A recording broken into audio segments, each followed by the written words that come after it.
खुलुमबाय बड'लेण्ड पाब्लिक रादाब नायगिरि नोंथांमोनखौ बरायबाय बिखाखर बाबे एक पकेट एबा जौगानायनि थाखाय दान खावसेयारि हाबाफारिखौ जागायनानै बङाइगावनिफ्राय गिबि मन्थ्रि डक्टर हिमन्त बिश्व शर्माया माखासे मावबिथांखिनि अन्थाइ खाम्फा गायसनो आरो गोथार बेखेवो दिनै साननि हाबाफारि बायदि सा बङाइगावआव थानाय बङाइगाव पुलिस रिजार्भनि साखाथियाव थानाय गेलेग्रा फोथाराव गिबि मन्थ्रिया बङाइगाव सावस्रि फाहामसालि आरो फरायसालिमानि अन्थाइ खाम्फाखौ गायसननांगोन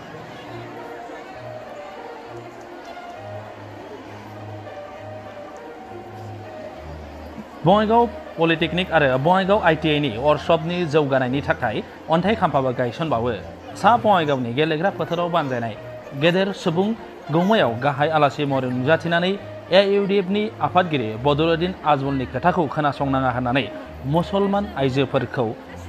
गिबि मन्थ्रिया हांख्रायो আজি দিনটো বঙাইগাঁওবাসী ৰাইজৰ বাবে এটা অতিকে গুৰুত্বপূৰ্ণ দিন যোৱা কিছুদিন আগতে বঙাইগাঁও জিলালৈ আমি আহিছিলো আমাৰ চৰকাৰৰ কেবিনেট বৈঠক এখনত অংশগ্ৰহণ কৰিবৰ বাবে সেই সময়ছোৱাতে বঙাইগাঁওৰ উন্নয়নৰ এটা নতুন ৰূপৰেখা ৰাইজৰ আগত আমি দাঙি ধৰিবলৈ চেষ্টা কৰিছিলো আৰু আজি সেই ৰূপৰেখাকে আমি অনুকৰণ কৰি বঙাইগাঁও জিলাৰ ৰাইজক আমি কেবাটাও নতুন আঁচনিৰে সমৃদ্ধ কৰিবলৈ ইয়াত আহি উপস্থিত হৈছো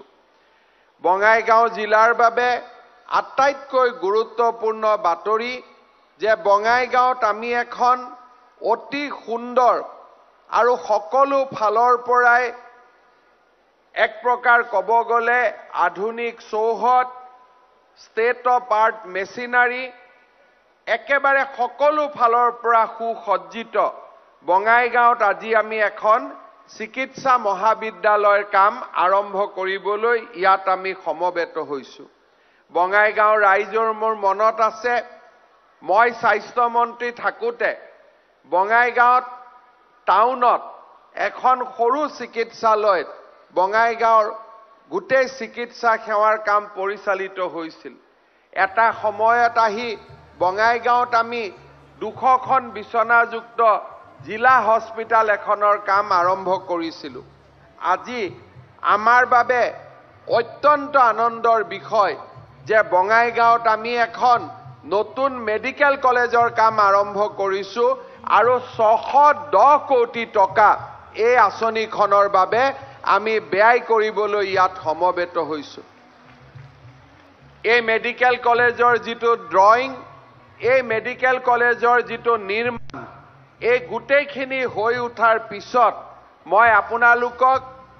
নিখন্দেহে ক'ব পাৰো যে আমাৰ বঙাইগাঁও জিলাখনে এটা নতুন ৰূপত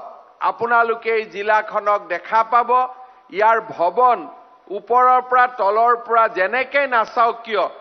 ইমান অত্যাধুনিক ভৱনৰ আমি পৰিকল্পনা কৰিছো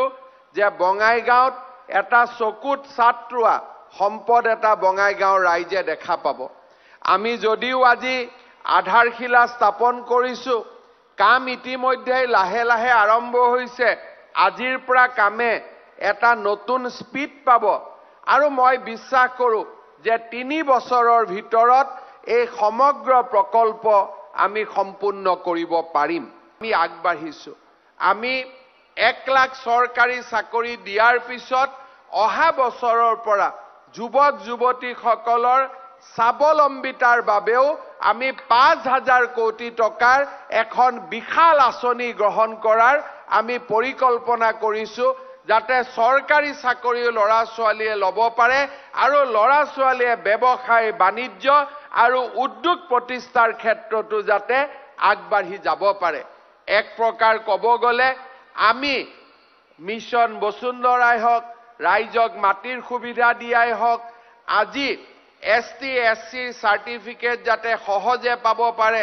তাৰ বাবে মিছন ভূমিপুত্ৰই হওক নেকি সেইকাৰণে মই আমাৰ মুছলমান সমাজৰ মহিলাসকলকো অনুৰোধ কৰিম আপোনালোকে বাচ্চা ইমান জন্ম দিব যাতে ডক্টৰ কৰিব পাৰে, ইঞ্জিনিয়াৰ কৰিব পাৰে। এই জোনাব ইমাম কৰা বাচ্চা জন্ম নিদিব, সেইবিলাক কৰিব গৈ পেলাই আমাৰ সমাজখন নষ্ট হ'ব, আমাৰ সমাজখন ধ্বংস হ'ব। সেইবাবে মই আপোনালোকৰ মই 3 দিনৰ পৰা দেখি আছো, আজমলে কৈ আছে যে বাচ্চা জন্ম দিব লাগে, হিন্দুৱে দেৰিকৈ জন্ম দিয়ে, মুছলমানে জন্ম দিয়ে। আৰে হিন্দুৱে দেৰিকৈ জন্ম দিয়ে কাৰণে হিন্দুৰ ঘৰত ডাক্তৰ হৈছে, ইঞ্জিনিয়াৰ হৈছে, আৰু মুছলমানে বাৰে বাৰে বাচ্চা জন্ম দি আছে কাৰণে আজি আমাৰ চৰত গলে এটা বাচ্চা মাক চাব নোৱাৰি, দেখিলে মনটো দুখ লাগি যায়, ৰাতি গৈ শুব নোৱাৰি, ৰাতি গৈ খাব নোৱাৰি, মনটো বেয়া হৈ যায়। লিডাৰ বিলাকে ভোটৰ ধান্দাত মানুহক বাচ্চা জন্ম দিব কয়। মই কৈছো আপোনালোকৰ মোক ভোট নালাগে, কিন্তু আপোনালোকে বাচ্চাক ডাক্তৰ ইঞ্জিনিয়াৰ কৰক, টিচাৰ কৰক, ভাল উদ্যোগপতি কৰক, যাতে